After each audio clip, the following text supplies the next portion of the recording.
Perkenalkan, kami dari kelompok 4 dan kali ini kami akan mempresentasikan tentang bahaya narkoba bagi generasi muda. Nama saya Kawan Kristensen. Nama saya Gabriela. Nama saya Graciela. Nama saya Tiko Jonathan. Nama saya Danielson. Tim gabungan Polresta Jambi menggerebek sebuah lokasi yang diduga selama ini menjadi tempat penyalahgunaan narkoba di kota Jambi. Inspektur Jenderal Teddy Minahasa dikabarkan ditangkap terkait kasus narkoba. Pada Teddy Minahasa baru ditetapkan sebagai Kepala Polda Jawa Timur menggantikan Niko Afinta. Ditipit Narkoba Bareskrim Polri mengungkap sindikat peredaran gelap narkoba jaringan internasional Freddy Pratama. Freddy Pratama masih berstatus buron sejak 2014 tapi menguasai jaringan narkoba internasional. Narkoba atau narkotika adalah zat atau obat yang berasal dari tanaman atau bukan tanaman, baik sintesis maupun semi-sintesis, yang dapat menyebabkan penurunan atau perubahan kesadaran, hilangnya rasa nyeri, dan dapat menimbulkan ketergantungan. Jenis-jenis narkotika. Narkotika golongan 1. Narkotika golongan 1 seperti ganja, opium, dan tanaman koka sangat berbahaya jika dikonsumsi karena berisiko tinggi menimbulkan efek kecanduan. Narkotika golongan 2. Sementara narkotika golongan 2 bisa dimanfaatkan untuk pengobatan asalkan sesuai dengan resep dokter. Jenis dari golongan ini kurang lebih ada 85 jenis. Beberapa diantaranya seperti morfin, alfa-prodina, dan lain-lain. Golongan 2 juga berpotensi tinggi menimbulkan ketergantungan. Narkotika golongan 3. Narkotika golongan 3 memiliki resiko ketergantungan yang cukup ringan dan banyak dimanfaatkan untuk pengobatan serta terapi. Bahaya narkoba. Bahaya narkoba bagi masa depan anak bangsa sangatlah signifikan dan perlu diperhatikan. Penggunaan narkoba dapat memiliki dampak jangka pendek dan jangka panjang yang merugikan. Karena obat-obatan terlarang bisa mengganggu perkembangan otak orang-orang berusia muda. Resiko mereka mengalami gangguan kesehatan mental pun sangat meningkat. Studi menunjukkan bahwa penggunaan narkoba bisa meningkatkan resiko terjadinya gangguan kecemasan seperti depresi dan gangguan bipolar. Ada beberapa bahaya yang dapat timbul setelah penggunaan narkoba. Yang pertama itu gangguan kesehatan fisik dan mental yang serius. Kedua, menurunnya kinerja akademik dan produktivitas. Ketiga, runtuhnya hubungan sosial dan keluarga. Keempat, resiko ketergantungan dan kecanduan yang merusak. Kelima, terlibat dalam kegiatan kriminal dan merugikan masyarakat.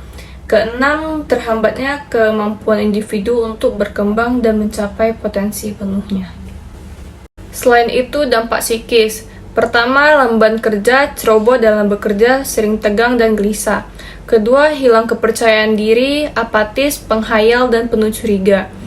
Ketiga, ada agiatif, menjadi ganas dan tingkah laku yang brutal. Keempat, sulit berkonsentrasi, perasaan kesal, dan tertekan.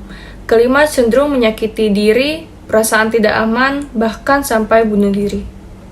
Dampak sosial narkoba bagi remaja yang pertama yaitu dapat menyebabkan gangguan mental, antisosial, dan dikucilkan oleh lingkungan. Yang kedua, dapat merepotkan serta menjadi beban bagi keluarga. Dan yang ketiga, pendidikan dan masa depan remaja menjadi terganggu dan suram.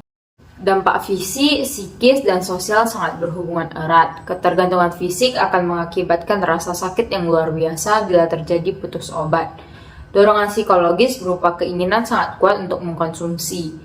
Gejala fisik dan psikologis ini juga berkaitan dengan gejala sosial seperti dorongan untuk membohongi orang tua, mencuri, pemarah, manipulatif, dan lain sebagainya. 6 cara menghindari narkoba bagi remaja. Yang pertama, selektif dalam pergaulan. Yang kedua, memperkuat pertahanan spiritual. Yang ketiga, jangan pernah mencoba. Yang keempat, memiliki hobi dan aktivitas sosial. Yang kelima, berpikir jangka panjang. Dan yang keenam, yang terakhir, yaitu ingat akan masa depan. Hukuman bagi mereka pengedar narkoba. Sanksi bagi pengedar narkotika dan obat atau bahan berbahaya atau narkoba, khususnya pengangkut narkotika, diatur dalam pasal 115, pasal 120, dan pasal 125 UU Narkotika. Adapun yang membedakan sanksi dari ketiga pasal tersebut adalah tergantung pada jenis atau golongan narkotika dan berat narkotika, yang kami uraikan satu persatu sebagai berikut. Pasal 120.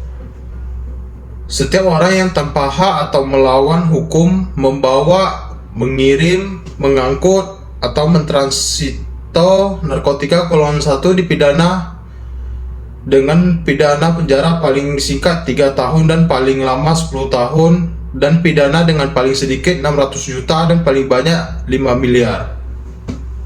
Pasal 115. Setiap orang yang tanpa hak atau melawan hukum membawa, mengirim, mengangkut, atau mentransito narkotika golongan 1 dipidana dengan pidana penjara paling singkat 4 tahun dan paling lama 12 tahun, dan pidana denda paling sedikit 800 juta dan paling banyak 8 miliar.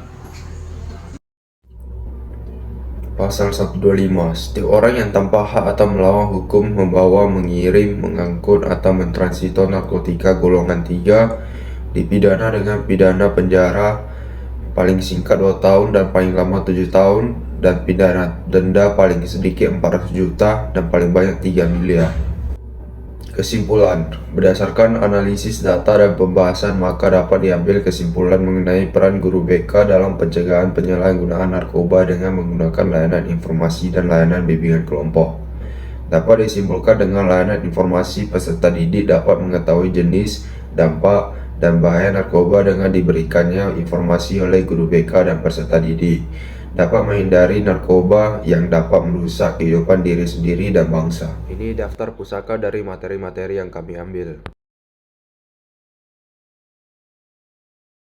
Sekian presentasi dari kami. Apabila ada salah kata, kami mohon maaf. Terima kasih.